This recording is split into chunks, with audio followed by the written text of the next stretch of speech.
Okay, I'm going to call to order the Lawndale City Council along with the Lawndale Housing Authority. I'm going to ask the city clerk to give us a roll call, please. Mayor Pro Tem Osborne. Councilmember Suarez. Here. Councilmember Kearney. Here. Councilmember Reed. Here. Mayor Pullen Miles. Here. Let the records reflect that Mayor Pro Tem Osborne is absent tonight. Oh, okay. Thank you, madam.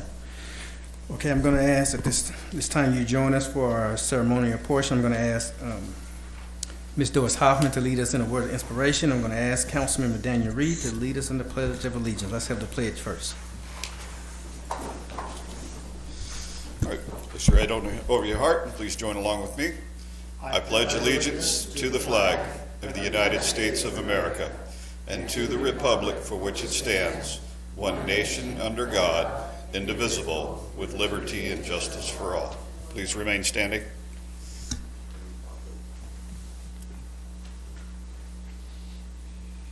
Please pause with me a minute as we have a prayer that we are offering to God. Our Father, we thank you this evening for your many, many blessings. Help us, Father, as your children, to remember the positive things in life and not to dwell on the negative things of life. Help us to remember you are our Father. And as our earthly fathers gives gifts to the children here on this earth, you also give gifts to your children here on earth. Help us, Father, to be obedient at all times. We would ask your blessing on this meeting tonight. Be with the people that are guiding our government, and be with those that protect us in all areas of our life, fire, police, and the military. We ask these blessings in thy name. Amen. Amen.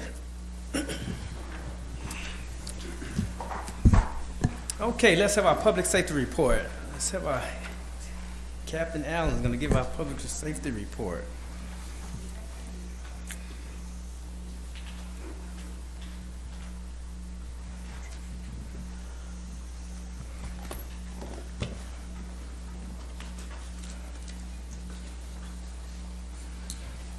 Good evening. Good evening, Mr. Mayor and members of the City Council. I'm here tonight to present the Public Safety Report for October 21st through November 3rd. On October 23rd in the morning, Deputies Usher and Diaz responded to a man with a gun call in the 4100 block of Rosecrans Avenue. The call indicated that a male and a female had brandished a weapon at the victim and had left the location. The victim allowed the female suspect to enter his apartment and stay, but while there, she stole money from him. She left the apartment, but came back with another male who pointed a handgun at the victim. While interviewing the victim, the deputies were contacted by an arson investigator who advised the same female was a suspect of an arson that had occurred earlier in the city of Hawthorne. A short while later, deputies were advised that the Hawthorne Police Department had detained a female who matched the female suspect in their call. The victim positively identified the female suspect. Hawthorne Police advised the deputies that the female was also a suspect in a grand theft. The female suspect was arrested for assault with a deadly weapon, residential burglary, and grand theft and was booked at South Los Angeles Station. On October 25th at 11 p.m., Deputy Corrigan was conducting a patrol check in the PPG paint store parking lot when he observed a male slumped over the steering wheel of a parked vehicle and stopped to check on his welfare. Deputy Corrigan contacted the driver, who appeared startled by the deputy's presence. Deputy Corrigan asked the driver if he had anything illegal in his possession. This driver stated he had a gun. Deputy Corrigan safely recovered the gun from the driver's pocket. A check of the driver's criminal history revealed the driver had multiple convictions and arrests for possession of controlled substances. Due to the above, the suspect was arrested for an addict in possession of a firearm and booked at South Los Angeles Station. Last, on October 27th in the afternoon, Deputy Carmago was flagged down by citizens at 154th Street and Hawthorne Boulevard, who advised a male was looking into parked vehicles and trying to enter them at the Smart and Final parking lot. Deputy Carmago detained a female matching the description given to her. As she talked to the male, he kept reaching inside his pockets. Deputy Carmago gave numerous commands to stop. Fearing for her safety while conducting a pat-down search for weapons, the suspect pulled away from her grasp. Deputy Carmago immediately requested backup. At this point, the suspect then faced the deputy in a fighting stance and raised his fist to punch her. Again, failing to follow commands to back down, Deputy Carmago shoved the suspect to the ground to avoid being struck. After assisting deputies arrived, the suspect was cooperative and was placed under arrest for obstructing, resisting arrest, transported and booked at South Los Angeles Station.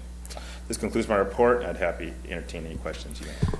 Okay, thank you for that report, Captain. Are there any questions of the Captain's report? No questions. Thank you very much. Thank you. Thank you. Okay, thank you, sir. Okay, next item on our agenda is oral communications. Oral communications, you have the opportunity to speak to this body, being the Lawndale City Council or the Lawndale Housing Authority, on items that are not on the agenda. If you'd like to speak to either agencies, we ask that you line up by the flag. When it becomes your turn, if you will come to the podium, if you would start with your name, we would appreciate that. At about 2 minutes, the amber light will come on to give you the signal to start wrapping things up. Let's have our first speaker. Yes, ma'am. Yes, ma'am, that would be you. Yes, there you go. Thank you. Hi, good evening. My name is Bridget Miller. Bridget. I live in the city of Lawndale. I've been a resident since 1993 and lived at the same location since 1993, along with a couple of other tenants in our building. I understand what's going on is that the rent is going up everywhere, the rent control. And I understand the governor and also the mayor of Los Angeles have signed that emergency bill.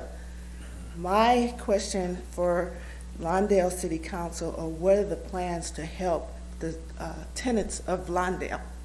I received a termination of tenancy along with a couple of other tenants in the building for no reason. Rent was increased at 25%. I sent a letter questioning why. And then later, 15 days later, I get a notice of termination of tenancy for no reason. I pay my rent every month on time. I don't do anything wrong. I take care of everything. I'm looking for the light to make sure I have. And I just wanted to know, what is Lawndale going to do for the tenants of Lawndale? We do need the help. This is the holiday time. I'm being evicted and becoming homeless. Homeless is already up. And a lot of people out there are homeless not because of drugs or mental health, it's because they can't afford to pay the high rent. So I'm asking the city of Lawndale for their help and their comments of what their plans as far as signing an emergency bill as well. Torrance has done it, the city of Inglewood has done it, Burbank has done it, and so other cities have as well. So I understand that no one has come here to complain except for 2 people, and I find that hard to, to believe that only 2 people have complained about this. But 35,000 citizens of the city of Lawndale, it's impossible. Rent signs are going up everywhere, but I think what the problem is, everyone is afraid to say anything. Yes, ma'am. And I have that right to voice my opinion. Yes, ma'am. So thank you. You're welcome. So we'll provide some comments after everyone had the opportunity to speak. Thank you for your comments. Yes, sir. Good evening. I'm back again. The light on Manhattan and Hawthorne Boulevard, any progress on the left turn for east and west? That's my question. And I noticed that a left turn light went up on Prairie and Marine. I didn't know there was that big of a need for a light in that neighborhood, but you guys did a camera study on the intersection I'm speaking of, so I'm just wondering if anything has been moved on that, any progress or anything at all. That's it. Thank you. Okay, thank you.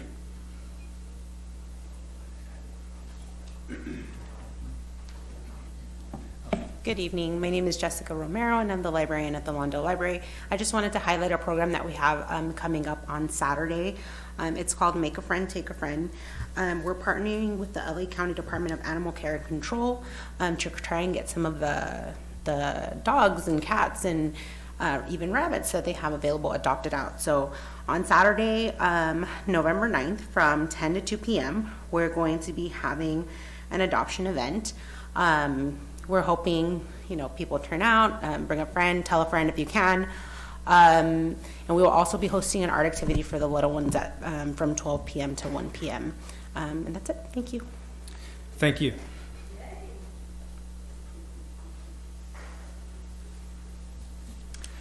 Doris Hoffman, City of Lawndale. I have 2 items I want to comment on. Thursday night, I attended the Halloween event. The haunted houses were great and fantastic, and A lot of kids had a lot of costumes, and there were prizes and things given out, free popcorn. It was a lot of fun for everybody. Thank you for providing that event for the children. An upcoming event that I really haven't heard much about is the Field of Honor, where we put the flags up for the veterans on Veterans Day. You can purchase a flag for your veteran that you wish to have remembered and have a flag with their name, picture, or whatever out here in our library yard. And I haven't seen an awful lot of advertisement for that, except the little banner out in the middle of the yard. And people going down Hawthorne Boulevard, they don't have time to see it as they go past. Thank you. Thank you, ma'am.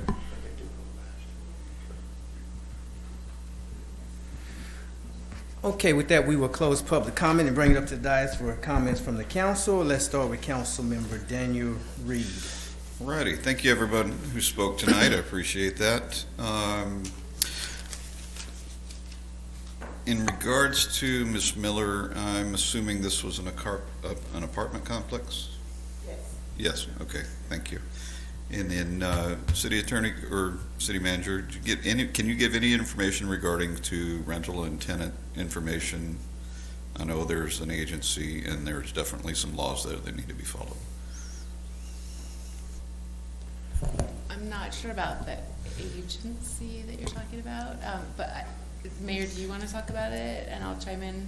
Yeah, why don't Or you would give you us a rather little do it? primer on the law that's going to be enacted on January the 1st and how that relate to the few cities who have adopted urgency ordinance. Right, so there was a law called AB 1482 that was signed by the governor this fall that will become the law January 1st of 2020. And under that law, as of January 1st, landlords cannot kick out renters for no reason. There has to be cause. And there is also a cap that will be imposed on the amount of rent that can be charged. And so because of that, some landlords this year sent eviction notices to people so that they can raise the rents for new tenants before they have that cap imposed. And also some landlords have really increased the rents this year. But as of January 1st, any rent increase after March 15th of this year will be scaled back to the formula that starts as of January 1st of 2020. So there are different parts to it. Several cities, as the speaker mentioned, have enacted ordinances. Some of them relate to the rent control aspect, and only charter cities can have rent control ordinances now in California, so there's nothing that we could do about that aspect of it.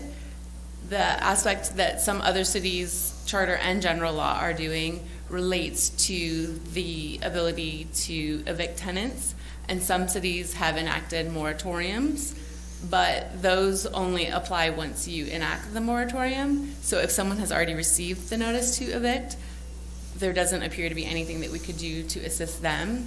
And under California law, you have to give someone at least 60 days notice that you'll be evicting them. So October 31st would have been the last day that landlords would have had to give that notice without then subjecting themselves to the new rules of AB 1482, which, in addition to preventing people from being evicted for no cause, it also imposes requirements such as the payment of relocation benefits to someone who's being terminated of their tenancy.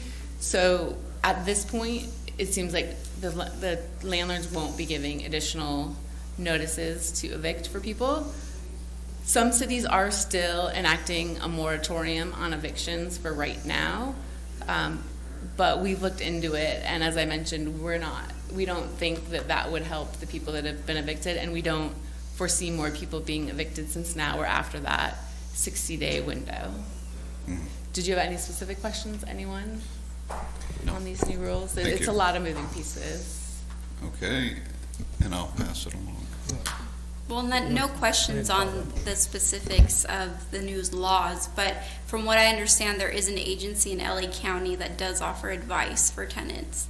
I'm sure there And I don't know it off the top of my head, but I definitely know there is an agency, and I believe they even have a hotline.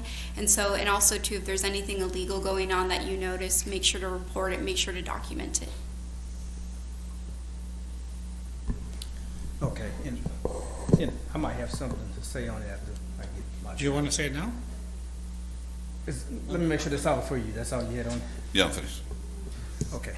So my issue is that we want to, obviously, we want to help our residents as best as we can, as the law will allow. So my question was always whether or not, I know some of the cities, and you kind of inferred that some of the cities who have done the moratoriums, and particularly was what is called charter cities. So there's two types of cities in California. So you have charter cities and you have general law cities. So charter cities, they have a charter, and the charter allows them to vary from the state law.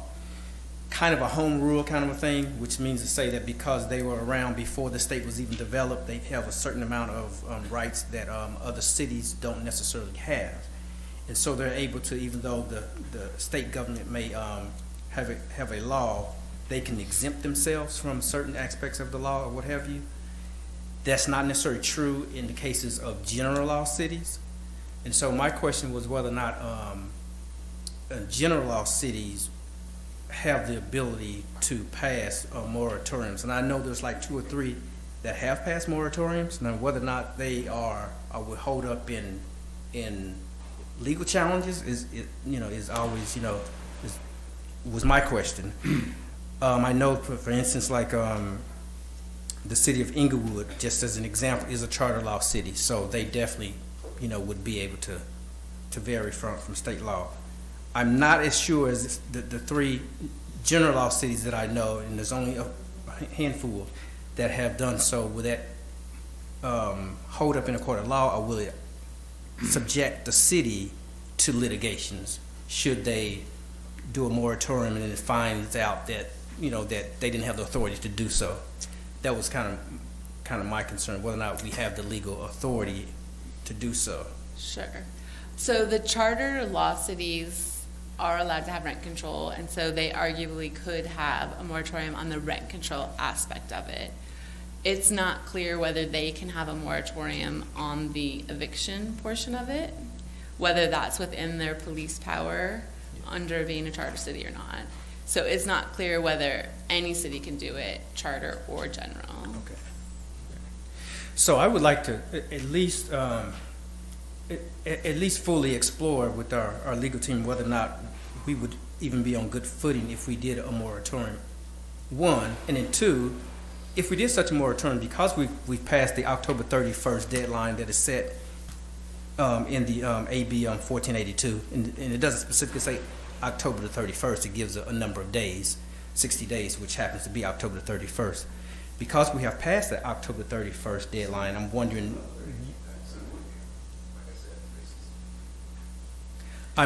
would our residents benefit from it? Because the last thing I would want to do is enact a piece of legislation that's just really, illusionary and does not really provide for any, additional, protection to the residents. But it sounds good and looks good on paper.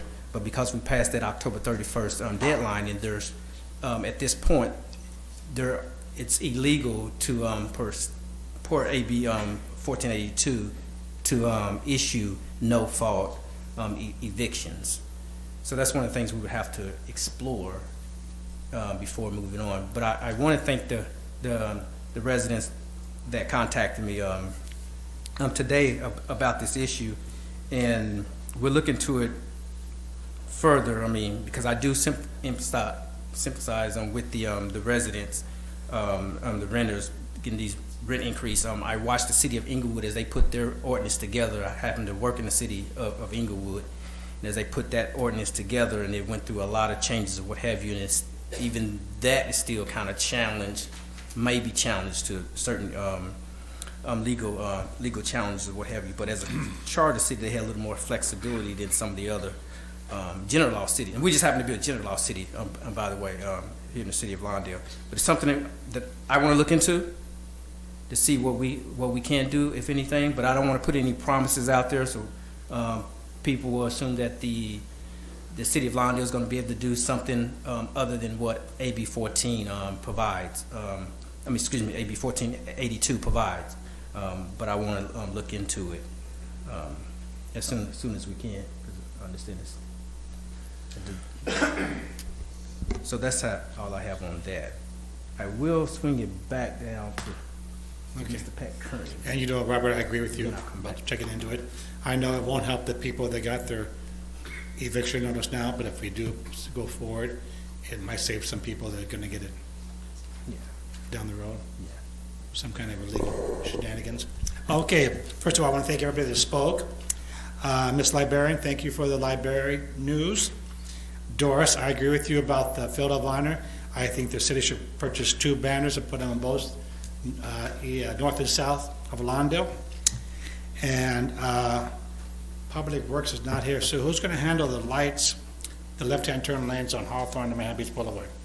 I actually don't have a status on that, but I know that it is in the queue. So what I'll do is I'll definitely follow up with Public Works and provide you with the report. Okay. Okay. And with that, I'll pass it on to my colleague, Tamara. Miss Bernadette. Miss. Thank you to everybody that came out tonight to our meeting. We always appreciate the feedback and what you have to input with regards to the city. Looks like my colleagues pretty much covered most of it. So I will add one thing that I was interested in looking at with regards to our events. Looking at, trying to get the word out more. So I don't know if we can look into maybe Facebook ads or social media ad campaigns. They're very minimal. So if we can look at maybe looking into that and seeing if we can kind of spread the word, that always helps. So I'll pass it along. Thank you. Thank you. And I just want to follow up also on the Manhattan Beach Hawthorne turn signal, turning left, and that's the route I usually take to go to work. And I see the confusion there just about every day on whether or not you should clear the intersection or whose turn is it once the arrow has disappeared and it's turned to solid red. Did you just stay in the middle of the intersection or do you clear it? Well, the answer is you clear the intersection, but of course it's very confusing. So it is in the queue, and I look forward to when we finally get that intersection kind of worked out so it's clearer. I've seen a couple of not near misses, but a lot of agitated driving while confused, drivers in that area. So when we get that taken care of, that would definitely help out. With that, we've already exhausted the rest of the items, so I won't revisit those. But I want to thank everyone else for coming out. Thank you. Okay, with that, we will move our agenda. We are now at the consent calendar, item number, or letter rather, F. The consent calendar, there's 3 items on the consent calendar, including an item from the Housing Authority. What is the pleasure of this body? If there's no additions or subtractions, I'll make a motion to accept. Okay. As written. I'll second it. Okay, so the motion's been made that we accept the consent calendar for both the City Council as well as the Housing Authority, and it's been seconded by Mr. Daniel Reed. Is there any discussion on the motion? Seeing not, with the Council and the Housing Authority, please vote.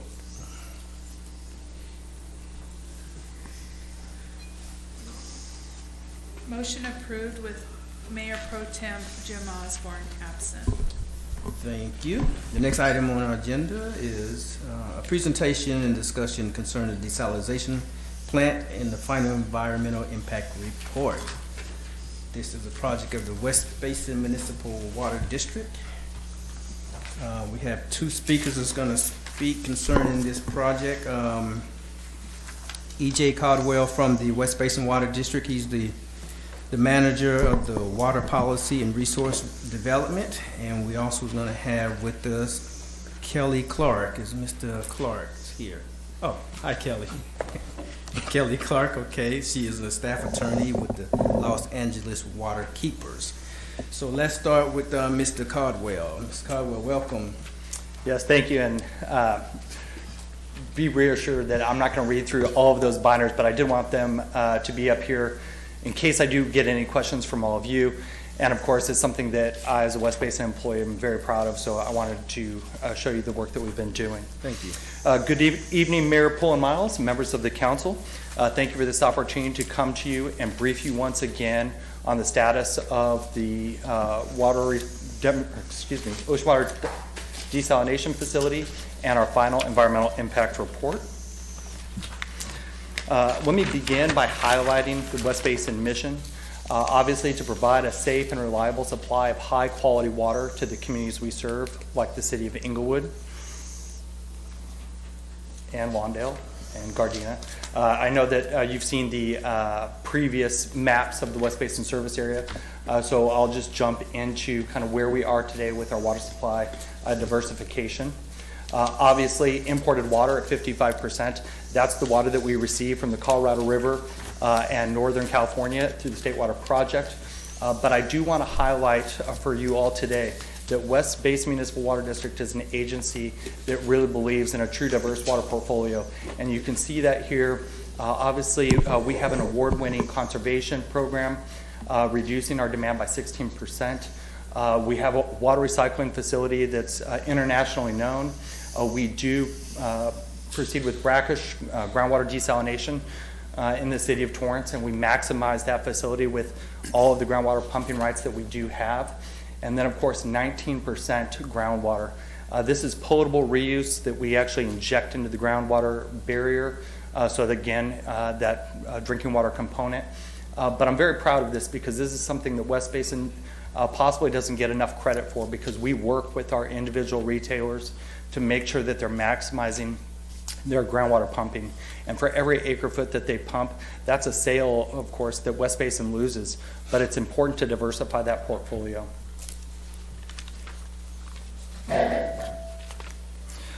So some of you have been with West Basin for several years and had the opportunity to tour facilities. The Water for Tomorrow program is something that's near and dear to every employee at West Basin, but also every part of our service area. This program emphasizes the need to find environmentally sensitive water supply programs, again, looking at the diversification of all of our portfolios and really try to minimize our usage of water that could be compromised. So looking at 2030, West Basin does have an approach that would maximize water recycling and conservation. You can see that in this chart here. We would be reducing our dependence on imported water from 55% to 39%. Again, that allows West Basin to have some flexibility and some redundancy in our system. And you can see one of the issues, and of course that we're here today to discuss, is furthering ocean water desalination in the West Basin service area. So we're looking at possibly adding 10%, so a combined 11% through desalination to our portfolio. And then of course you can see again maximizing the use of recycled water in the West Basin service area.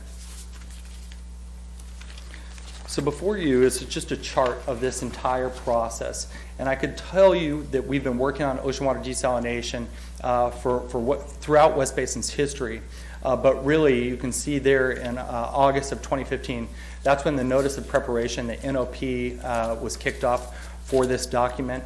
You can see that our public comment period was extensive.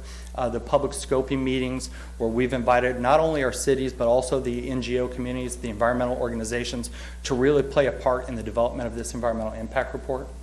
We did release the draft EIR back in, I'm trying to look at it, back in 2018. And I do understand some of the frustrations that we've heard from some of the partners that we have in the environmental community. But I want to take a few minutes just to highlight what exactly went on over this time. And then, of course, also highlight that where we are in the process right now. Our final EIR was released on October 23rd, 2019. We do have our next special board meeting on November 18th, 2019. That's included in your material. We're going to host a special board meeting that'll begin at 3 p.m. in the city of Carson. Obviously, we encourage all of our communities to participate. And at that time, our board will consider possibly certifying the environmental impact report. And I want to highlight exactly what that entails. That would be an opportunity for West Basin staff to present to the board what it is we put together in this environmental impact report, and they would be certifying the fact that the final EIR has been completed in compliance with CEQA. The final EIR was presented to the decision-making body, and that the decision-making body reviewed and considered the information contained in the final EIR, and that the final EIR reflects the lead agency's independent judgment and analysis. So that is the certification process that would be required for the board then to decide whether they want to pursue an ocean water desalination facility. So what went into all of the work between the draft and the final EIR? We received 18 letters from 8 state agencies, 17 letters from 14 local agencies, 11 letters from 10 organizations, 2 letters from 1 tribe, 175 letters from 155 individuals, and 4 specific studies requested. You can see the state agencies identified here. You can see several of our cities participated in the EIR process, as we encouraged the city of Lawndale to do. And you can see several of the environmental organizations that provided letters, and that is actually the binder that I have here. These are all of the specific responses to every single question that they've asked.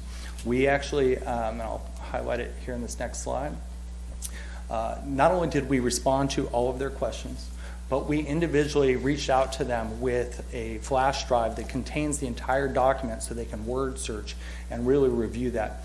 We've placed hard copies, so all of these binders are in these libraries located here, as well as the West Basin service area.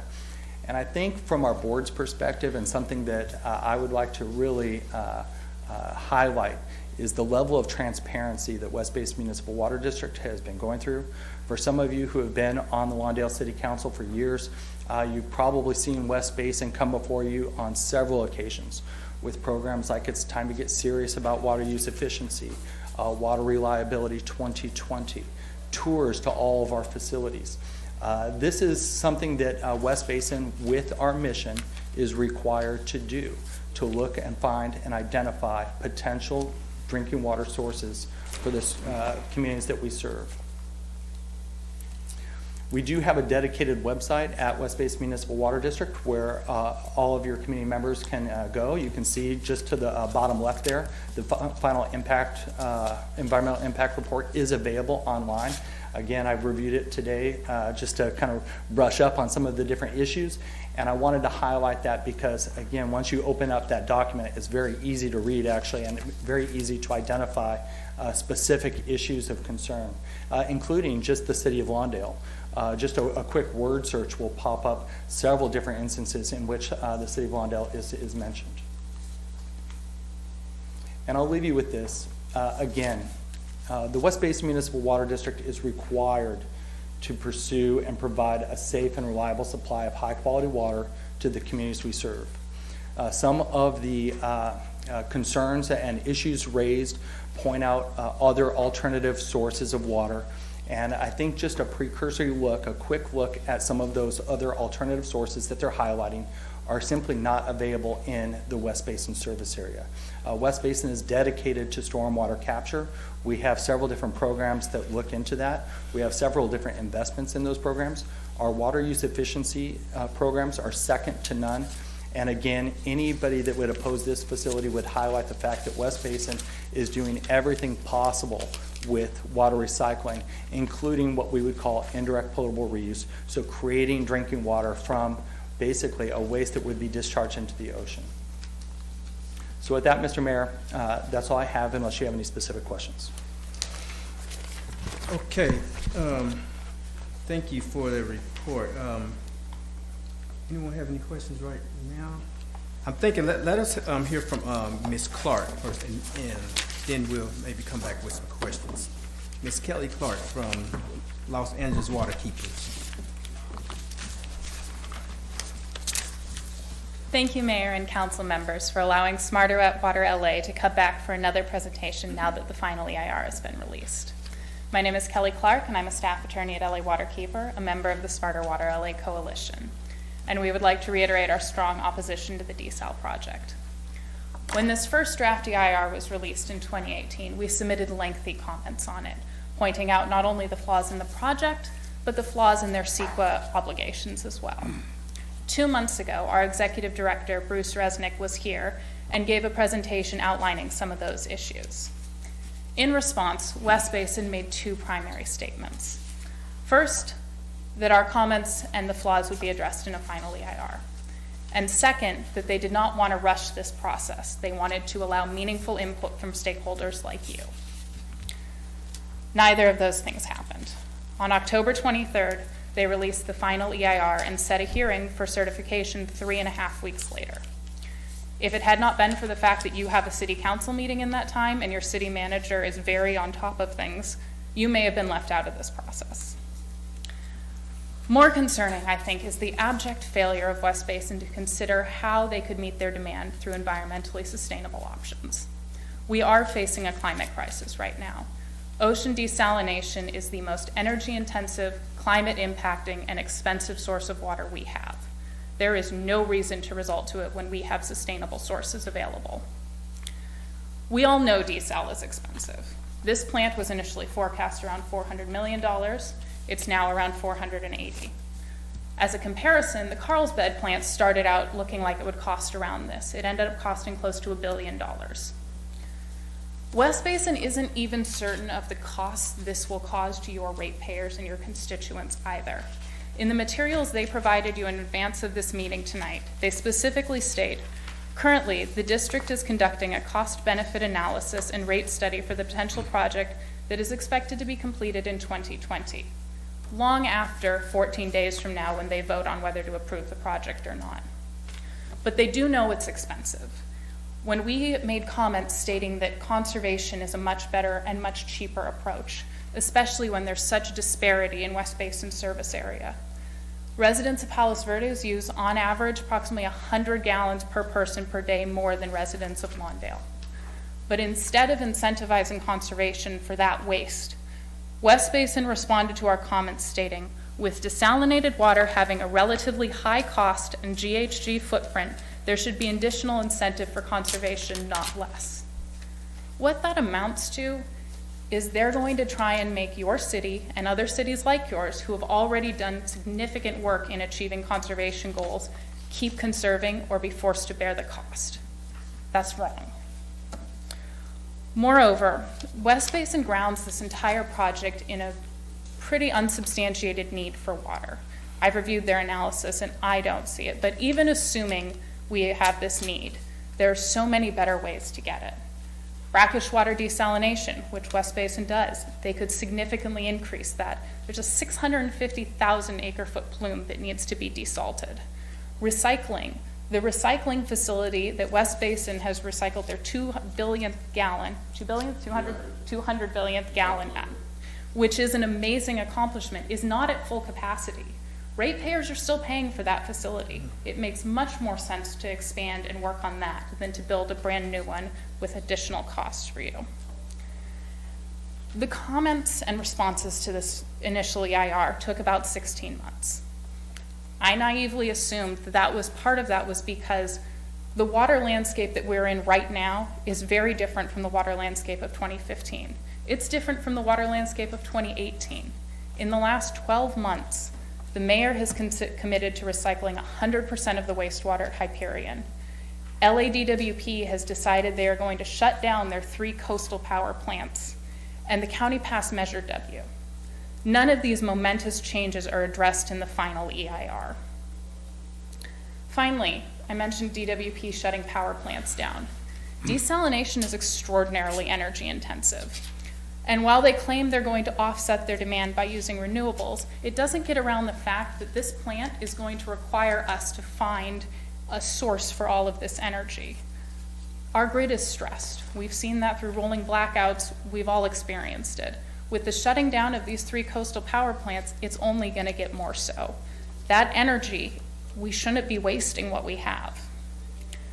Finally, given the overall harms of this and the marine impacts and the lack of a significant environmental justice analysis, there is no reason to pursue a desalination plant right now. And I would ask this council to join us in opposing it.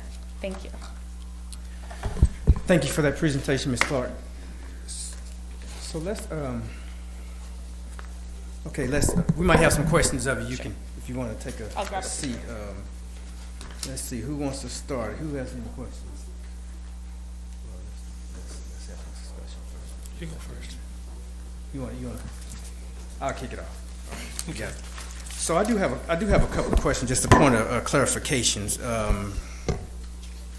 for the West Basin Water District. I'm reading a document here. Let me make sure I get the name of this document.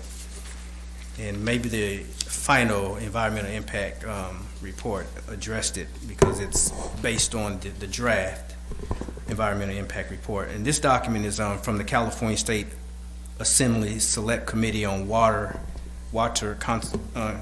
Consumption in Alternative Sources. It says new sources for California water supply is the name of the report. And in the report, it outlines a couple of key findings or questions that they're posing concerning the project, and that kind of sparked my line of question as well. I just want to see if I can get your response to this select committee. I'll read one of the responses. I don't know if you have this. Sorry if you don't have it in front of you, but it's page 2. I'll kind of read the ones that I'm concerned about.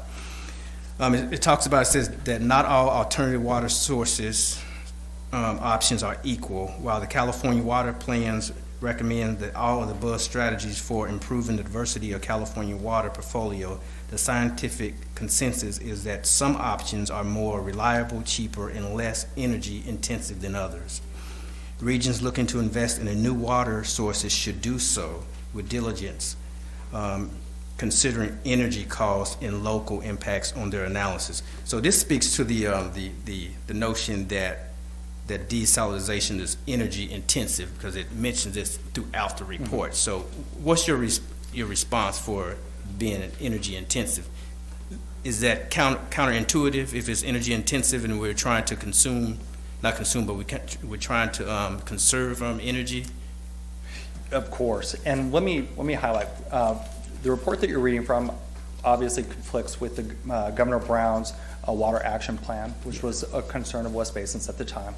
But I think that most people at West Basin Municipal Water District would agree with that statement, because when you look at water supplies, you have to look at what individually a water agency can do. We are all different. We all have different jurisdictions, just like you do. When you look at some of the stormwater concepts and discussions about looking at less energy-intensive water supplies, somebody up in the San Gabriel Valley, where you can actually massively control stormwater, put it out into an open field where they have a lot of space and they can percolate that water into the groundwater supply, that is needed in a regional aspect. West Basin does not have that. You don't see any open lands. The geography does not allow stormwater to seep into the ground, into our drinking water aquifer. When it comes to stormwater, it is just not potable in the West Basin service area, whereas in other portions of the state, it totally works. What West Basin is facing and the challenges that our communities are facing is that, just like that says, not every solution is the right solution for everybody. But in the West Basin service area, where we have very few opportunities to find permittable, potable sources, and I point that out, permittable, potable sources, ocean water desalination right now is our only opportunity. And I will address real quick the brackish point that was made earlier. West Basin does pursue brackish desalinated water, and this is something where maybe if you don't have the mission and you're not involved as closely as some of us are, you don't realize that West Basin has a very fine amount of pumping rights. We are in an adjudicated basin, so West Basin cannot simply pump more brackish groundwater because we want to. We don't have any jurisdiction to do that. So and thank you for that response. So the report goes on to say that desalination should be used as an option of last resort. Yes. And I'm paraphrasing it. It said approved projects should be well suited and well sized and minimize the environmental impacts to the extent possible. Can you speak to this being the last result? And I'm very familiar with that as well. In the materials that WaterSmart provided to you, if you look through those materials, they identify several different types of water supply that are cheaper and or less energy intensive. I think there's 2 slides in there. And if you look up and down that list, West Basin is pursuing every single one that is available to us. We don't have any large surface water reservoirs in our area, so stuff like that we can't do. So when somebody says it's only as a last resort, West Basin, as far as our water supply goes, this is a last resort. The only final decision would be if we actually ran out of water, and then of course it would be too late to act. But ocean water desalination provides our only permittable potable drinking water source at this time. So that would be the last resort in light of that, the fact, if it is in fact true, that the recycling plant in El Segundo is not at its capacity? So the water recycling facility is not permittable for potable sources. We can utilize it for groundwater injection and recharge, which ultimately over 10 to 15 years can move through the ground and actually be pumped up. But the facility itself, the Edward C. Little facility, is actually moving pretty close to capacity as far as our customer demand. In order for us to now expand that and to move to capacity, what it requires is significant infrastructure investments to now build pipelines up to different areas of our service area for a small amount of water. So it doesn't make much business sense to construct a pipeline that would go up the Palos Verdes Peninsula with pump stations all along it to the very top, and basically disrupt all of our communities to get there for a very small amount of water. And what we need is a potable source. And you see that in the charts. Again, I don't want to harp on that, but with that mission to provide water to our communities, we need to identify potable sources. And the list that they've provided you is not potable and not possible in the West Basin service area. Okay, thank you. And just two quick ones, additional ones. According to the report, and once again it's based on the draft environmental impact report, it speaks to the notion that that the West Basin CEQA analysis failed to comply with the government code, and it gives the government code in footnotes, and that CEQA and the California Attorney General's instructive fact sheets. Can you speak to that? Does it now? What is your opinion of this? Yes. Whether or not it complies with the CEQA and the Attorney General's? We have an additional 2 binders to address some of the concerns. Staff's indication is that it meets all of the demands required with CEQA. Again, it's staff's intent to present that to the board, and ultimately, like you do every single day, it'll ultimately be the board's decision as to whether to certify that. But I do want to assure you that our process is intended to be extremely transparent, and certification of this environmental impact report only allows the West Basin Board of Directors to make a very difficult decision down the road. Once they decide whether they want to pursue a project or if they want to pursue a project, there is an extensive 27 permitting process going to just about every state agency, but also several federal agencies. So there are what I would call many off-ramps in this decision-making process. And again, our board invites and expects our communities to participate in that process. And just 2 more. In the report, it gives a summary. Once again, this report is by the Select Committee, an Assembly Select Committee on Water Consumption and Alternative Sources. And it summarizes, it says, the bottom line is that the ocean desalination is not the answer, and we call on the West Basin to take a step back and see that the project's cost overwhelmingly outweighs any benefits, particularly in light of more cost-effective, environmentally sound options available for meeting our water supply needs. Can you speak to that? And I just have one more question for you. I don't believe that is part of the actual study. That might be commentary included. Well, this is their commentary. Okay. This is their commentary that's in the report. Yes. So again, West Basin's been going through this process now for several years. We encourage them to participate. The cost analysis that was mentioned before is vital to a project of this magnitude in looking at how it will impact our communities. Our board is very involved in the communities that we serve. 17 cities, unincorporated areas. They're out there every day, just like you are in your communities, and they're listening to people. We've done extensive polling on a project of this nature. We've met with all of our city councils over the past 2 decades to remind them about the need to conserve water and the need to pursue water recycling and investigate ocean water desalination. And ultimately, that's where we are, and it'll fall on the board to make that decision, but they encourage you to participate. They encourage you to reach out to them and to participate in this process. Okay, and it is my final question. I also read in your report concerning the environmental, actually, this would be economic justice element. It talks about disadvantaged communities, and one of the cities that they spoke about, and there's several, would be the city of Hawthorne, which is in your service areas, and the fact that the city of Hawthorne uses less water than some of the cities on the hill, on Palos Verdes, but yet the cost is going to be spread out throughout your service areas. And basically what the summary would be that the city of Hawthorne, residents in Hawthorne, would be using less water but paying the same amount of water, and that they are a disadvantaged community in terms of the economic income than the folks on the Palos Verdes Peninsula. So how do you speak to that? Is everyone going to be paying the same amount? So the people who are low income is going to be paying the same amount as people on the hill, but yet they use less water? In the scenario that you've just used, the people on the hill would be subsidizing the communities that use less water. Ultimately, West Basin is in the business of selling water, although we tell people not to use it.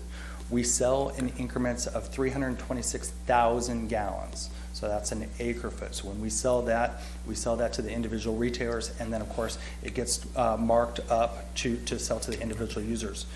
You will pay a significantly higher price for water if you are using and wasting water, and that is a fact. The communities that have smaller footprints of their home, multi-family homes, they're obviously going to be paying far less. But what this project does is it provides reliability to our entire service area. But those communities that are using a lot more water, they're going to be paying through their rates the bulk of this project. Well, they'll be paying more because if they use more water, you're going to pay more. But yes, let's say if you use the same cubic feet of water, right, in Hawthorne versus Palos Verdes, Hawthorne will be paying the same as Palos Verdes or less Palos Verdes. So the unit cost would ultimately be the same across the entire West Basin service area. So when we work to pursue a project like this, ocean water desalination, the communities actually right in this area would be the beneficiaries of the molecule of the water. So ultimately we need to desalinate that water, we need to build a distribution system to the distribution system, and we need to place that water in the distribution system. So an area like Malibu in the West Basin service area, they would receive no molecules of desalinated water, but they would ultimately be paying for it. And we would charge a flat rate because it's a melded rate. All of our different water sources are actually combined into one rate that includes a reliability service charge. So even communities outside of this area that would not be receiving that water, they would be subsidizing the communities that are receiving the water. So Hawthorne, Lawndale, portions of Inglewood, El Segundo, and possibly portions of Manhattan Beach, that's where that water would be integrated into that system. And so the water would be spread in this area. Okay, thank you for those responses. Yes, sir. Okay, I do have a question in regards to the northern watershed. I know a board member up in Northern California, they're telling me they're not sending down much water. How much water do you know, do you have readily available 2018, 2019? It's actually been imported from the north. So that's the question of the day. I can tell you right now with the storms that we've had and the atmospheric storms that California has been subjected to over the last year or two, we've actually received a lot of water coming from Northern California. But in a drought, when they start to take into account endangered species in the Bay Delta area and different issues as far as water for the environment, that's when you see that State Water Project allotment actually shrink. So while right now they would call this the big gulp, a large stormwater events and a heavy dense snowpack in Northern California, that's going to bring a good deal of water to Southern California. But as soon as, and we've experienced this, we have 1 or 2 good years, we go into these prolonged drought periods through climate change. And ultimately, that's what this project is about. It's about preparing for that future. That's all. That's all? Okay. Yes, ma'am. I have some questions, some of which our mayor asked and was answered. So I was reading on within our report, there's a particular paragraph that I'll start with. It says, the California Department of Water Resources predicts that by the end of the century, Sierra Nevada mountains will experience a 48 to 65% loss in snowpack. This is significant as mountain snowpack from central and northern California provides as much as 1/3 of California's water supply. So my question is there's the whole question of reliable water source and drought tolerant water supply source. So we've heard from LA water keepers that we can increase the other sources of water that we're getting, but we still have 55% imported water. So if those were at maximum capacity, how much still would we be relying on imported water? In the West Basin service area, we think that we can get it down into that 30% range, which we think, again, it's like any investment portfolio. You don't want to divest in one investment altogether. We understand that imported water is going to be a big part of the West Basin service area and the West Basin story. But what we need to do is augment with local supply. So we can get into the individual types of water, but I would just echo my previous statement that the stormwater is not permittable for potable usage in the West Basin service area. We don't have any reservoirs. We're limited as far as what we can do. But that's the beauty of these decision-making moments, is that Metropolitan Water District has 26 member agencies and cities, and they all have a different approach based off of their land use and their location and the tools that they have available to themselves. A Central Basin Municipal Water District does not have the opportunity to pursue an ocean water desalination project. They have other opportunities. And so we need to understand our differences and our available water supply management tools. And so to go based off of that, even if we were to explore the options that were mentioned, it wouldn't be enough to offset the large amount of water that we are importing. No, and I should have mentioned that when you see our 2030 water portfolio, that is taken into account expanding and reaching capacity of our water recycling facility. And we know better than everybody when it comes to our communities how great of a job you guys are doing. The people of Lawndale are doing an excellent job of conserving water.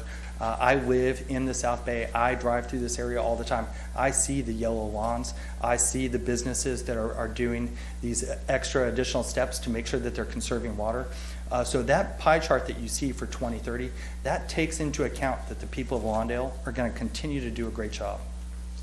And so to go furthermore, we still are exploring the other options as much as we can. This is just a reliable source that, we're trying to diversify the portfolio. It doesn't mean that, we're going to rely solely on that. We're just trying to create more options in the worst case scenario.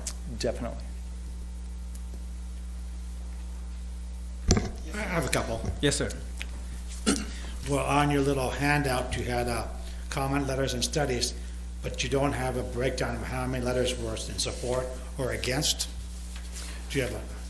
So over the time, and I know I don't want to pick on him, but I know that Mayor Pullen Miles has seen myself and others over the last decades. We have tremendous support for our Water Reliability 2020 program, which we launched in 2008. We had hundreds and hundreds of supporters, including I think it was 14 of the West Basin cities support that effort, which included investigating ocean water desalination. We've done tremendous amount of polling over the past 2 decades, where we've actually gone out into our community and done testing with just members of the business community and the public to see exactly whether they wanted to pursue this. So we do have hundreds of what we would call our support letters for Water Reliability 2020 and our water supply portfolio. But when it comes to this project, I want them to participate. I want them to see what it is we're proposing and then make that decision at that time. So those previous letters and the letters that we've received from your council, I'm not up here, holding it up saying you supported this at one time. This is an opportunity for you to again get involved and participate in this process. Okay, then let's say this plant gets up and running, the residents of Lawndale would not get a reduced water bill. It'd be a higher water bill. Is that my understanding? That is correct. At some point, depending on how the project would be financed, ultimately there would be an impact. And I know, the Mayor, you've heard us before talk a little bit about the potential impacts, but we're investigating that at this time to do a thorough study. And I would argue that in the environmental impact report, if we were to look only at the costs and other issues like that, I don't know if that's the best way to make a decision if you're making a decision as to whether to pursue the finest technologies, the final or the best use of energy recovery devices if they're looking at the cost, because maybe they say, well, that's kind of pricey. What we need to do is provide a project to the board through this environmental impact report that studies the actual impacts to the environment and how we can mitigate that. If they were to certify that EIR and pursue a potential project, then they need to look long and hard at the costs and then make another decision. Is that cost worth the effort to pursue a diverse portfolio? Okay, then my second to last question is, we have a water company here at Golden State Water, which wastes probably hundreds of thousands of gallons a year when they open up the hydrants. Why can't that water be recaptured and sent to a plant and take the bacteria out of that? They told me it just runs to the ocean. So I know maybe you don't have the answer for that because Golden State, but I know they buy water from you guys. I don't want to put words in Golden State's mouth, but I can tell you that unfortunately in operating a system, there are certain times where that is actually required for water quality, for odor issues, especially depending on the system and the pressure. I mean, obviously when people are at a park and they kind of smell that kind of sulfurish smells, people do have concerns. They want to, I'm assuming, again, I don't want to speak for them, they want to produce the best water quality for your residents. And unfortunately, that's part of that process, but we can definitely work with them to make sure that we're maximizing water use efficiency and conserving as much of that water as possible. Okay, my last question is, this water that goes back into the ocean has bacteria, germs, everything in there. You're opening this plant up, the brime's going back in there, it's concentrated. So I don't know how you can legally say that it won't affect our environment in the ocean. I just can't see that. You have the water from Golden West going in the ocean with bacteria, contaminants in there. You're dumping back in, if I'm not mistaken, that'd be fine, between 45 and 60 feet of discharge back. And you said it dissolve, somehow it's going to dissolve. I don't understand how that's going to happen. You say we're going to, our climate's change, the rain will be coming. You're going to kill our wildlife in the ocean. And then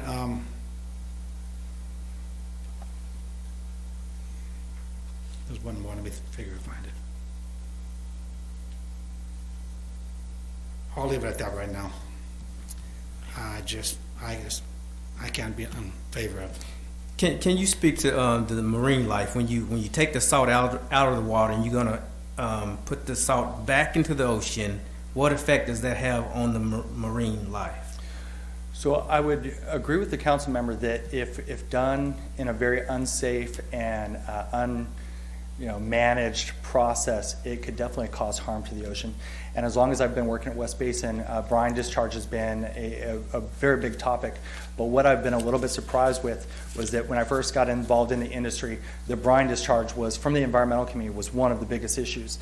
And at least through my dealings, I found that through studies and actually looking at other facilities, the brine discharge is actually a smaller issue, today. What West Basin would be doing is actually utilizing, they'd be diluting, so they'd be taking in more water than they would be required, and they would be diluting that brine discharge and diffusing it using the top of the line environmental mitigating diffusers. And so once you do that and you start mixing that water, the state of California has the most stringent ocean plan requirements in the world. And in order to do a facility like this, they want to see that brine discharge and return to ambient levels within, I think, about 100 feet, and we're going to do that in less than half. And I think that the best example, and I would like to highlight it, that when you look at some of the facilities in Australia that utilize these technologies, and we had a video for you, I don't want to take too much more of your time, but we actually have a video of their diffusers, and you can see from the video that the sea life is actually thriving, and it's because they're able to diffuse that and mix it, so it actually does not. I've heard people say that the brine's going to sit at the bottom of the ocean. The ocean is a vast body of water with actually waves. It mixes fairly quickly. And I will highlight one last piece. In working with some of the environmental community, they've talked a little bit about what would be allowable in their perspective, and they talk about commingling it with waste discharge. And so the NRG facility where this project is proposed is actually just south of the wastewater treatment facility at Hyperion. So you're going to get the dual discharge of the cleaned waste. And then, of course, West Basin Municipal Water District, if we construct this facility, you'll have the brine discharge just south of that, which, again, will be diluted and diffused. So you say that these other plants, the sea life is thriving. Is that near shore or deeper out in the ocean? That's at the point of discharge. So, and again, we're happy to meet with individually all of you, but if you'd like to meet and talk specifically about the discharge studies that we've seen, that we've conducted there in Redondo Beach, as well as also we can talk a little bit about what we're looking at and how we plan to do that. And then under number 4 on your little flyer on our webpage, it says about major catastrophes. If I'm not mistaken, I'm not a rocket scientist, but San Andreas Fault runs north and south. If we have a major earthquake and the fault, your desal plant's going to fall in the ocean with everything else. Am I correct? I would say that... Because right here it says that this is one of your highlights, that in addition, it says vulnerable and climate change and potential infrastructure failures caused by natural disasters. These challenges are reinforced and need important water, including local control. That means you believe, not you, but West Basin believes that plant is going to be standing, everything else is under the ocean. Through the CEQA process, West Basin Municipal Water District was required to take into account sea level rise and kind of take that into account. So when we have proposed a site on the location, it is an elevated site so that seawater rise would not impact it. In the case of an earthquake, I would rely on California's very extensive construction and building code provisions. Again, just like the building that we're in today, they're built to withstand significant earthquakes.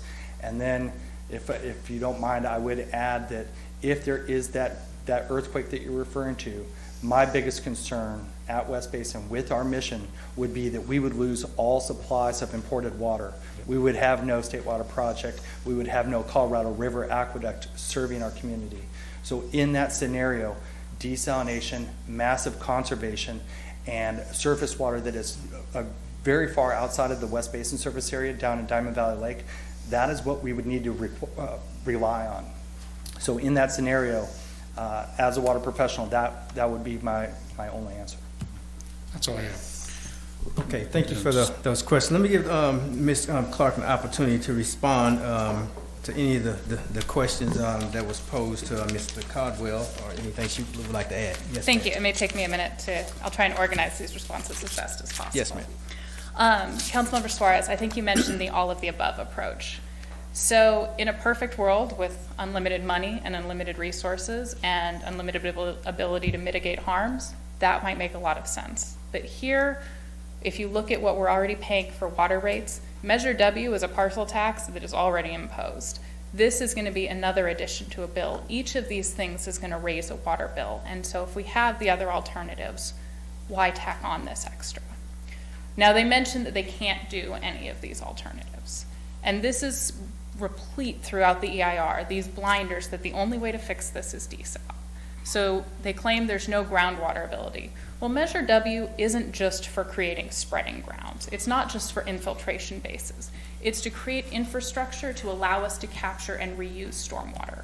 How that gets done is going to vary based on city, based on region, based on watershed. And that's part of the beauty of that measure, is that it allows the pot to be distributed between regional and local and broader projects, so each city and project can choose what makes most sense for them. They claim they don't have enough groundwater rights. Rights can always be negotiated, and they claim that's a legal hurdle. Well, to get this plant built, they're going to need to amend the El Segundo Local Coastal Program. They're going to need to find a way to take out the plugs in the El Segundo generating station pipes that have been put in. They're going to need to find a way to combat sea level rise, because building industry on the coast right now, when we know our oceans are rising, is going to be a problem. Moreover, they talk about California's ocean plan, and it is stringent, and it's going to impose really great requirements to keep our oceans safe. One of those requirements is that no more open ocean intakes. And for desal, that means no more intakes in the surface of the water that are going to pull in the fish and the larvae and all of that. The California Ocean Plan says that you should look for a desal site, not based on existing infrastructure that you could use for an open ocean intake, but on where it would be feasible to build a subsurface intake, meaning under the sand, so there's no impingement or entrainment of marine life. That hasn't been done. And we're going to talk more about marine impacts. The brine is a problem. At the diffuser, which is coming out near the surface of the water, there are ocean currents, there are waves, there are all of these things that promote mixing. But the brine that is coming out is more dense than the seawater surrounding it, so it is going to sink to the ocean floor. That's going to create essentially a dead zone of salt-heavy space where the studies on it are not. I'm not going to come out here and say I have 13 peer-reviewed studies saying it's going to wipe out our oceans. But it's not good. And the logical implication is that that's not going to do great things for our marine environment. You also asked about the number of letters that are opposing and for. I don't have numbers in front of me, but I can tell you the number of cities, the number of environmental organizations, including us and Heal the Bay and Sierra Club, along with the Los Angeles Regional Water Quality Control Board, the Coastal Commission, and Fish and Wildlife have all expressed concerns with the way the CIR was constructed. And I think, and they mention about expanding and going full use of all of the other available water sources. If you look at their 2030 graphic, they've only expanded conservation by 3% then. That seems like it's not a great way to go about this when that's an option.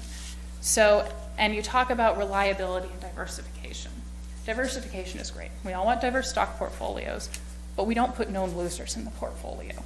And when it comes to reliability, the Carlsbad desal plant, despite all of the claims that it's an unimpeachable source of water, they fell 5,000 acre feet short in delivery yet last year, and the cost was around $2,600 an acre feet. Moreover, the fact that we may lose snowpack is something I think that's pretty certain at this point.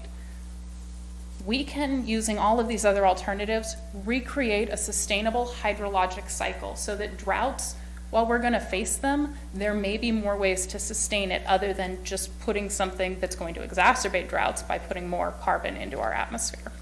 And I'm happy to take any other questions you have. Okay, any additional questions, Ms. Kelly? No. Okay, I want to thank you for that clarification of Ms. Clark. Sorry about that. Okay, let's bring it up to dais for any final discussion on this item. Does anyone in the audience and no one has seen they want to talk? Yes, ma'am. Yes, sir. And ma'am.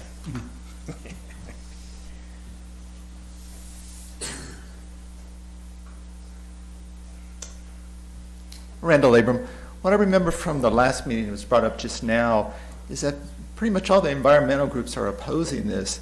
And I think when that question was asked last time of West Basin, they didn't have any groups that were for it, but they had some scientists that were for it.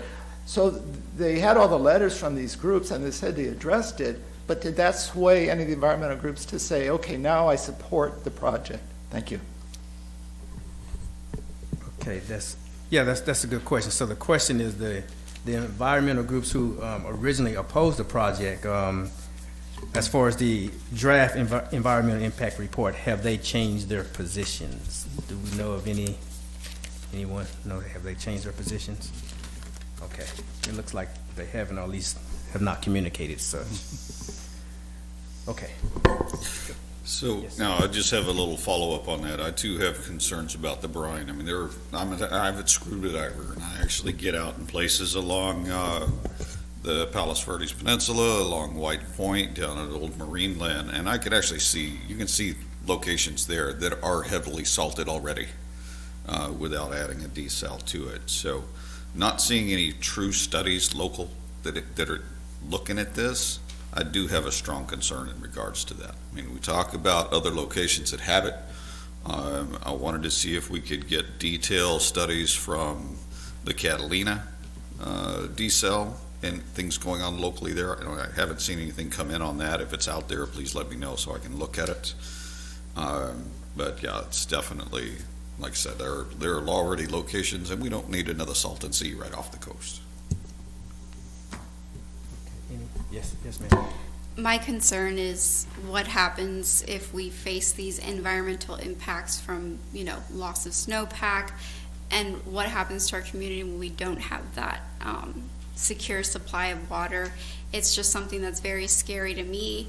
I'll admit, for me, I think growing up, I grew up in a family of 10, and the number one thing that was our concern is, food and water at the table, a roof over our heads, and so that's one of the things that scares me. I definitely think we do need to look at all our solutions and increase all of the diversity of our portfolio, and that's how I feel.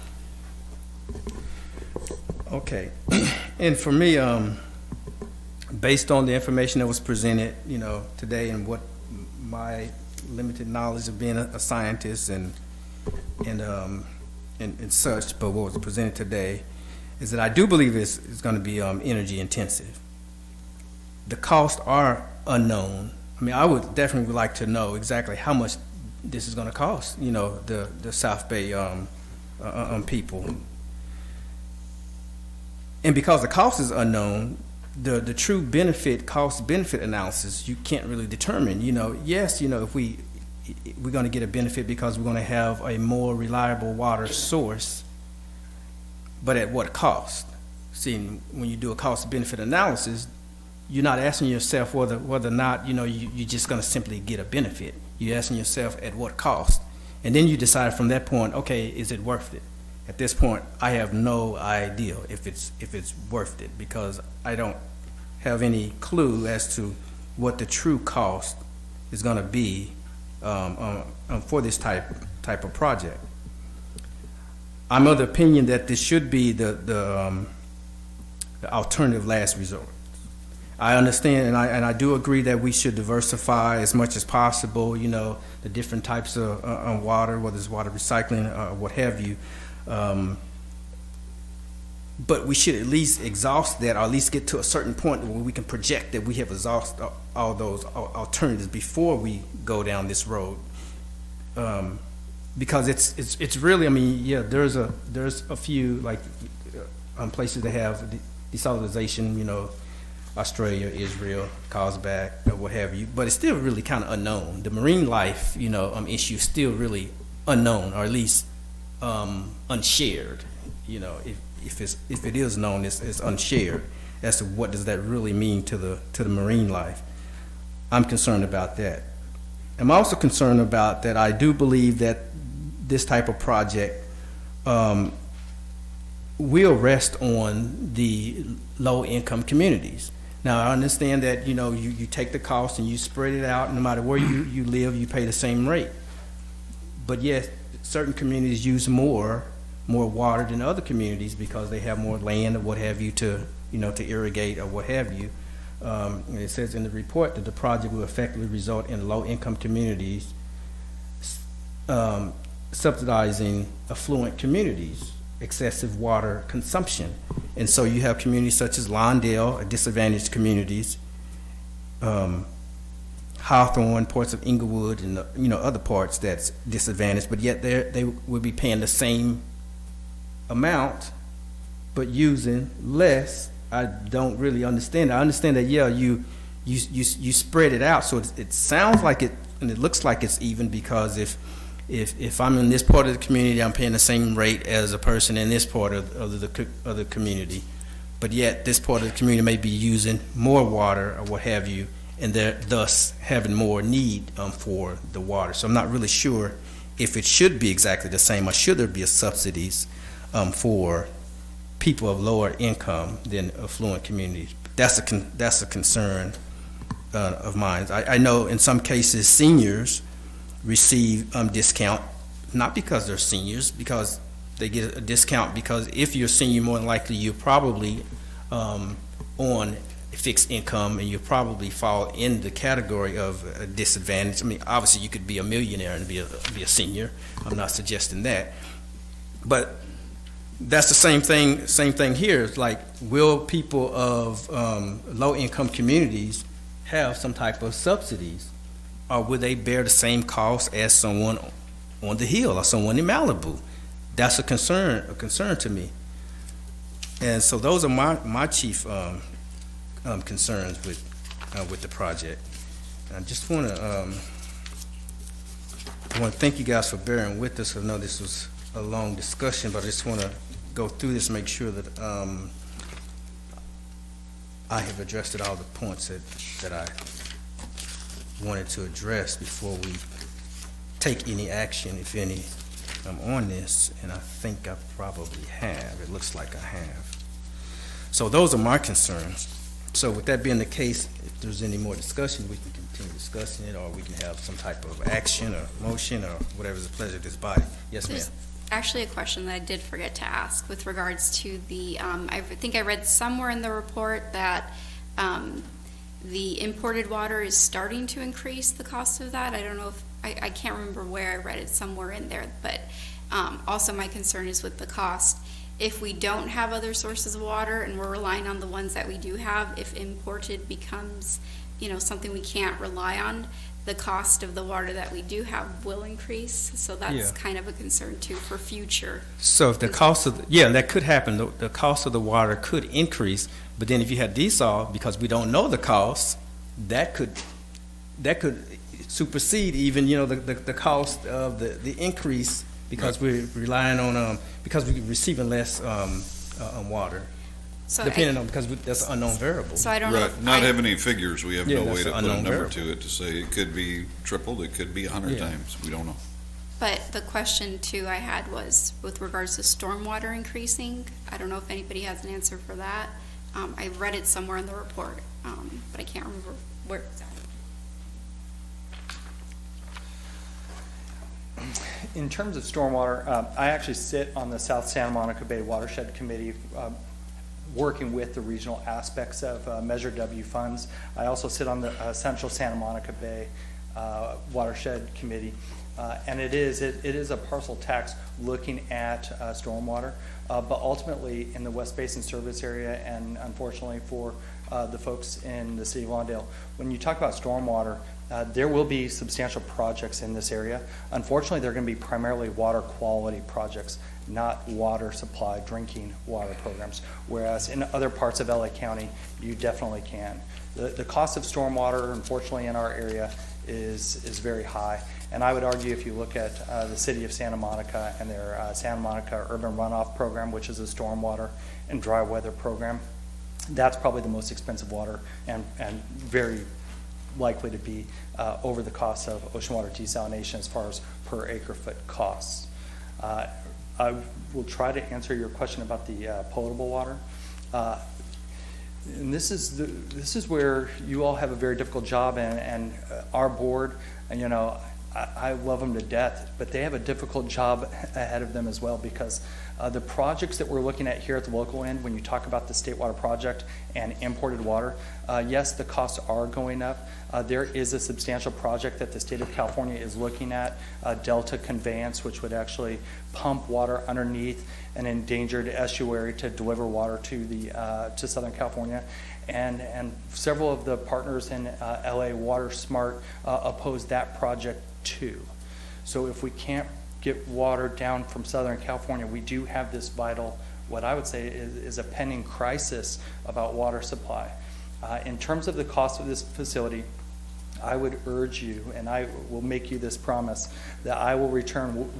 We will get those cost estimates, and our board will not make a decision to pursue and construct an ocean water desalination facility without knowing the true impacts financially on West Basin Municipal Water District and the residents of West Basin's service area. And I assure you, Director Gray, the disadvantaged community, the low-income families, that is vital to her effort in everything she does at West Basin Municipal Water District, and she will not let you down when it comes to that aspect. We would report back to you once we understand the true costs of doing a project that's environmentally sensitive and mitigates all of the impacts. Okay, thank you. So what is the pleasure of this body concerning item number 4? Well, you know how I feel. I oppose it. But we can also take no action too until we get all the facts back. But all we're doing is delaying ultimate decision. We can oppose it and they bring the facts back, and then we can revisit it at that time, or you can support it, but there'll be one opposed on that support. Okay. So what is the pleasure? I don't oppose the project, but I also am not, I also believe that there are other things that do need to happen before we can say, we are in support of this, such as the cost of the water. Mm-hmm. Absolutely. Yeah. So, with that, I'd say let's receive and file, and we need to wait for more details. Okay. We'll take no action then. So the we have three options here. It says, or take no action. Okay. So until we get to take no action. more details than certainties you've questioned. Okay. If that is the pleasure of the board, so it be. The pleasure of three. Hmm? Pleasure of three. Pleasure of three. Three board. I'm still opposed. Well, you can make a motion to oppose if you I'm like. stating how I feel. Okay. All right, so with that, we will, I guess, continue the discussion, maybe, at a later date. All right. I want to thank everyone for coming out, for providing comments on that item. Thank you. Can I ask one question before? Yes. West Basin? Do you know when we'll have this information back to us? Do you know a timeline? So there's a lot of information. First of all, thank you for the discussion, and thank you, Kelly. It's been very robust. There's a lot of information that you have discussed that we said we would come back. Part of it has to be informed by first of all, if our board decides to approve the EIR and move forward with further evaluation so we can get to the price analysis. One of the things about the price, I want to be really clear, you cannot get to the final price until we look at the permitting. There's 22 permits, and that will inform price somewhat, plus the actual financing plan that we would actually end up with, what kind of financing. Your question is when. I would say we have to get past November 18th, one way or another, and could be no project. Give staff direction to get these answers, and those answers would be forthcoming. Some on the cost in April 2020. That's when the cost analysis will be finalized, once we can get some more information, if we're allowed to proceed. Hopefully that answers your question. On the cost, I just have to go back to Councilman Suarez's question about the cost of imported water. The cost of imported water, and it's included in Kelly's presentation, you are looking at 2015 numbers. They're already almost 5 years old.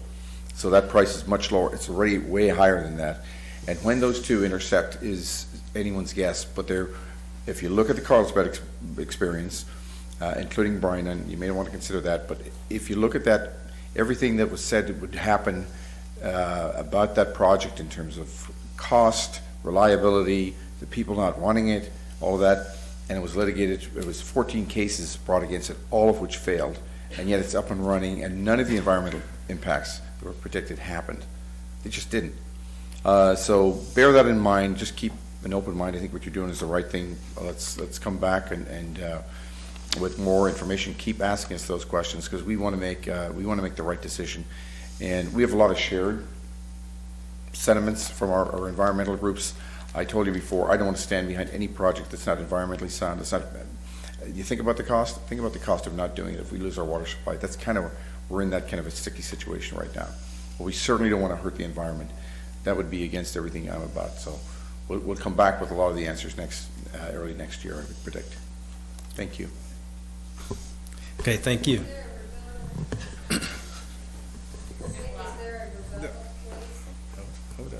Ms. Kelly, would you like to add? I would just like to make a couple points. Sorry for me calling you Miss Kelly. I know Miss Kelly, and I can call you Miss Kelly. Miss I'm happy with it. There's a lot of talk about how this is going to fix our imported water crisis. At most, this is 10%. This is not, if we still have an earthquake and every conveyance from Northern California to Southern California breaks, this desalination plant is not going to be our salvation. It's a thing we should be dealing with through conservation, stormwater capture, groundwater replenishment, and smart use of our water.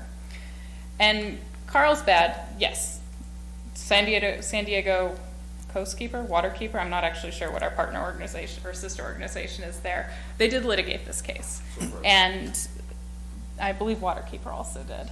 And part of it was on a lot of these grounds. Their cost predictions were $2,000 an acre foot. They're $2,600, and those aren't 2015 numbers, those are last year, and they're predicted to increase by 5% next year. Additionally, there have been issues with their service. They fell 5,000 acre feet short of their delivery. This is not a magic water source that is always going to work no matter what. It has a lot of problems still, many of which won't be discovered until it's built. And while they're going to come back in 6 months with numbers for you, the board is voting to certify in 3 weeks. Once it's certified, they can pick this back up, they can hold it forever, they can start the project 3 days from then.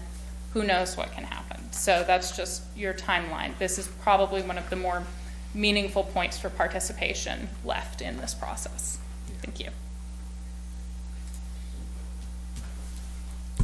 Okay, with those two closing remarks, are there any additional remarks or no actions? Nothing for me.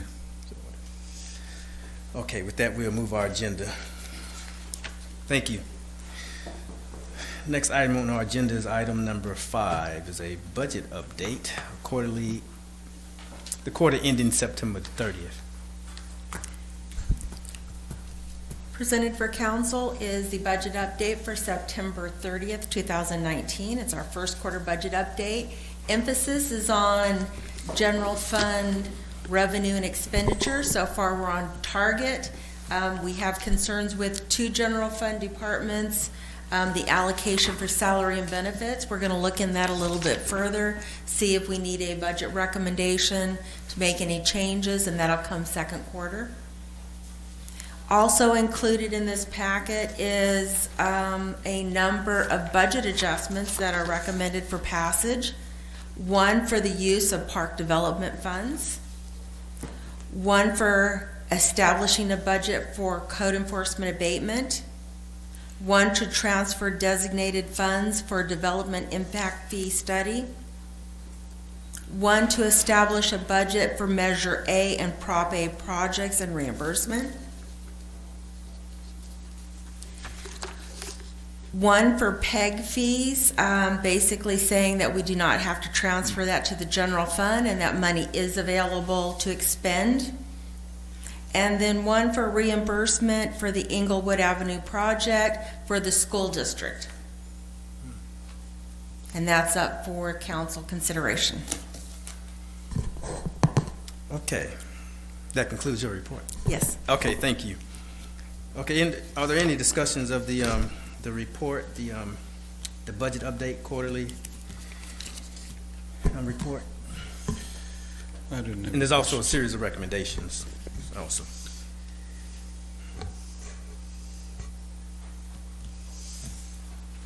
Yeah, I didn't have any questions on that, so I'll make a motion Couldn't see your to pull the expression staff without my recommendation. glasses.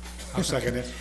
Okay, so the motion's been made that we accept the quarterly report, including the recommendations, the transfer recommendations, appropriation recommendations.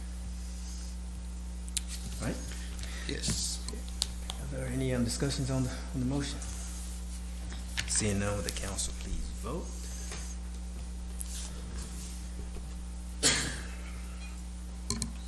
Motion approved with Councilmember Osborne absent. Thank you.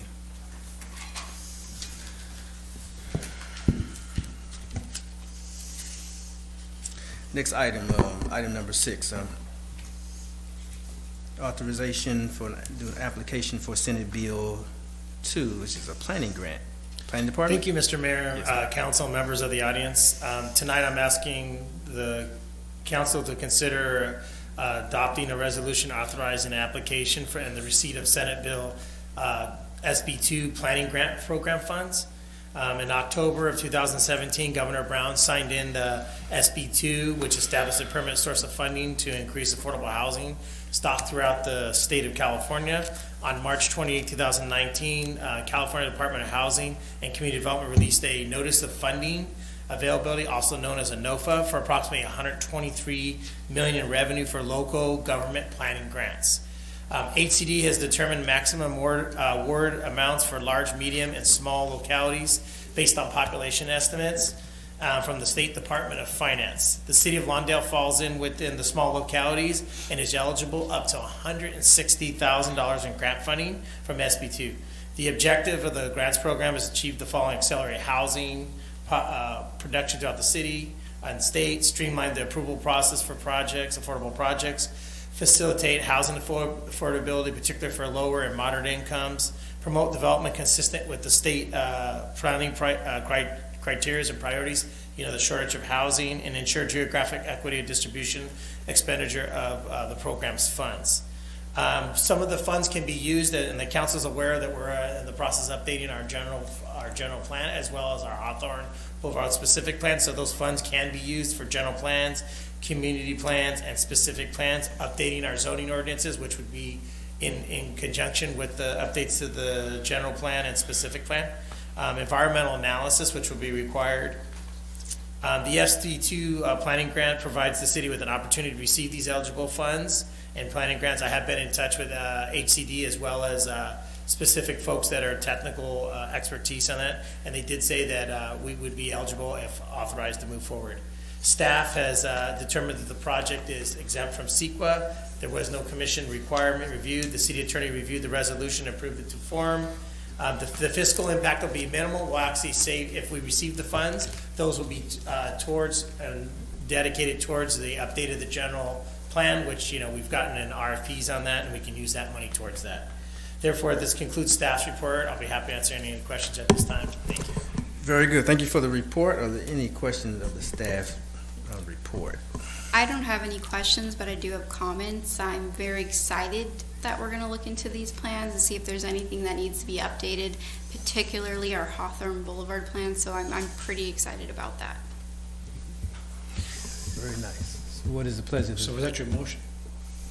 You want to make a motion? Yes, that will be my motion.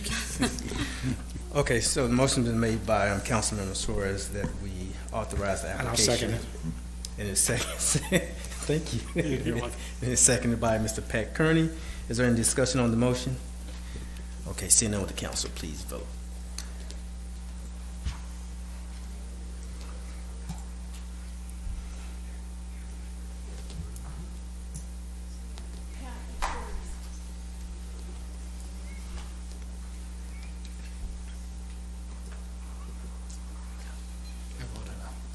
Motion approved with Mayor Pro Tem Osborne absent.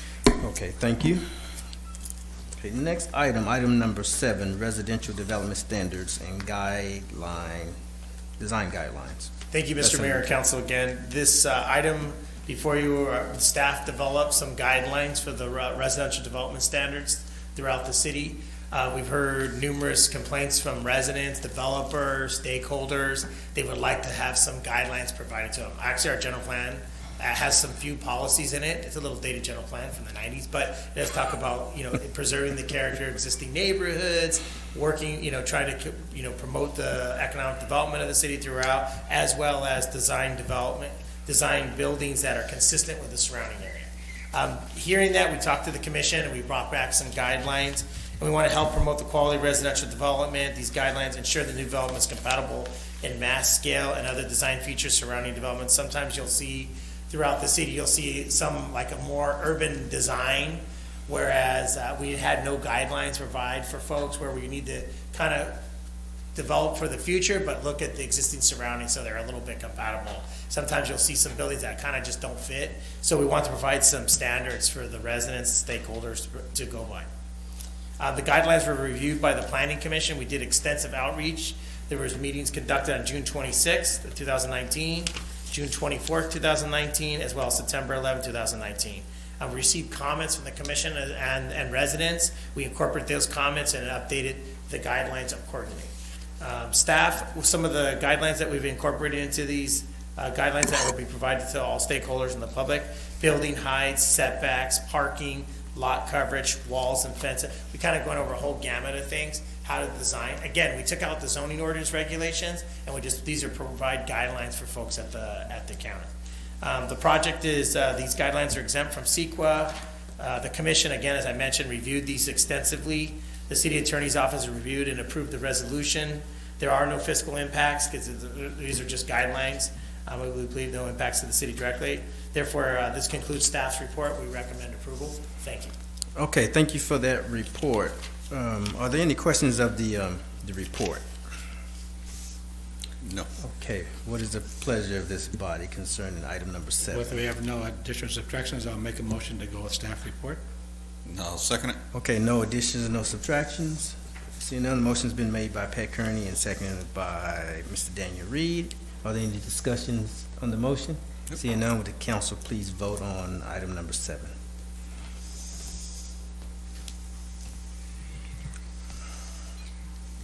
Motion approved with Mayor Pro Tem Osborne absent.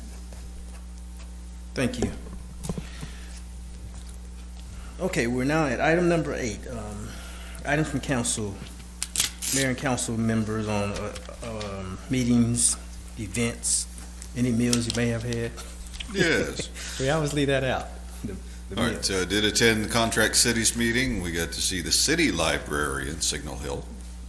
Very nice venue, very nice building. If you get a chance, go over and check it out. Very nice job they did there. Also attended the Halloween haunt for a brief time. Lots of ghouls and gals and just having a grand time. So everyone looked like they had a blast. And that's all I have for now. Thank you. Okay, thank you. Mr. Pat Kearney. And I attended 3 events. The Boring Tunnel Tour, Mayor Robert, my granddaughter Sarah and I went on that. What tour was that? Oh, Boring Tour. I attended the grand opening of the Earth Cafe with the mayor's wife. It's a nice place, a little pricey, but a very nice place. And I also attended the Halloween haunt, which was fantastic. Councilwoman Suarez and I went through the haunted house. I was a man, so I let her go first. She did a little screaming in there, but it's okay. And I want to remind everybody about a happy Veterans Day, and be sure to buy your flags for the Field of Honor.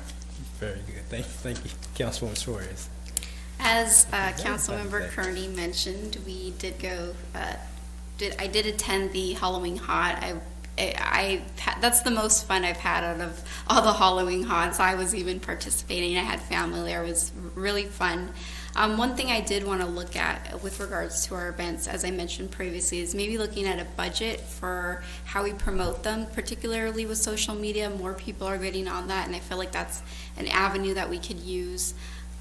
So maybe looking at a small budget, even if it's for next year, or in anticipation of our holiday event, looking at that.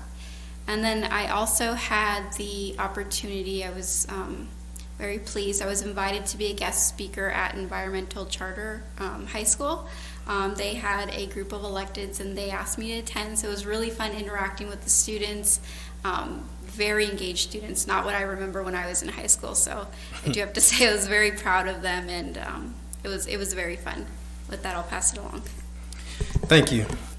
So I also attended the Halloween hunt. It was really nice program. The volunteers and the staff did a great job putting on that event. I mean, the kids were just having a great, and the parents were just having a great time there. And some people had to leave to go Halloween, to go trick-or-treating, but they missed out on the special guest. Michael Jackson actually showed up. And imagine that. Michael Jackson showed up. And he put on the show, and he didn't just do 1 or 2 songs. He probably did a set of maybe 30 minutes, at least 30 minutes. And the audience really enjoyed seeing Michael Jackson again. Yeah, so it was great. And the gentleman, the Michael Jackson, does a great job, and we was glad to have him back this year. And it was just a lot of fun. A lot of kids was out there. So I want to thank the staff and all the volunteers who staffed the booths and make sure that our children were safe. So a good time was had by all. I also attended, as was stated, the contract cities in Signal Hills, and got an opportunity to see their new library.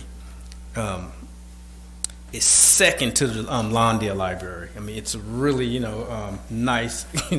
Nice library. I mean, really nice, well done job. I mean, I wouldn't be surprised if they didn't win one of those awards, maybe a Putman Award or something for its design, not only just the outside exterior, but inside in the amenities that they had in the library. It's really a Class A, library. So it was good to be able to see their new library. And we went on the boring tour. I mean, the tour itself wasn't boring.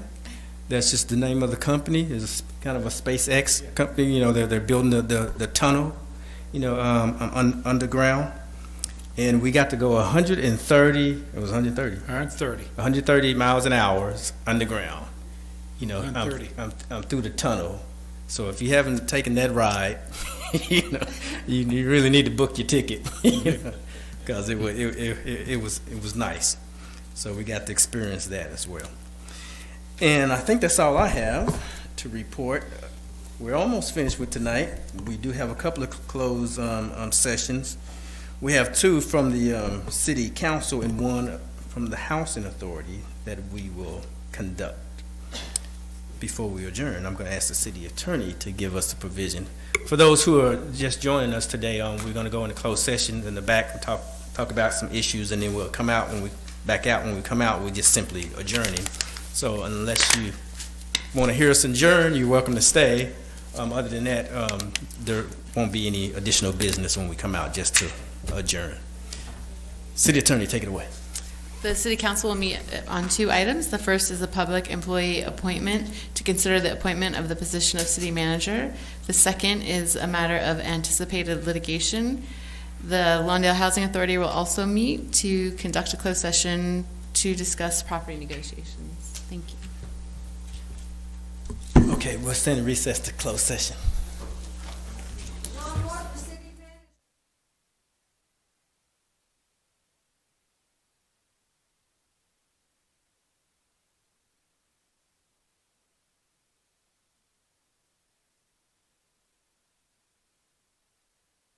Okay, we have returned from closed session. I'm going to ask the City Attorney to give the report of the closed session.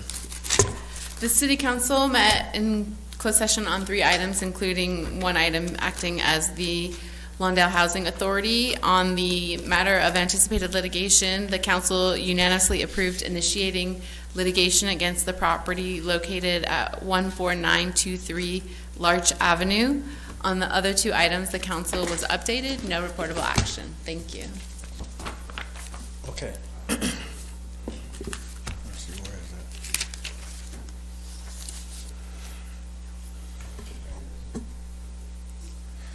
Okay, the next regular scheduled meeting of the Lawndale City Council will be held at 6:30 p.m. Monday, November the 18th. It's now 9:20, and we are adjourned.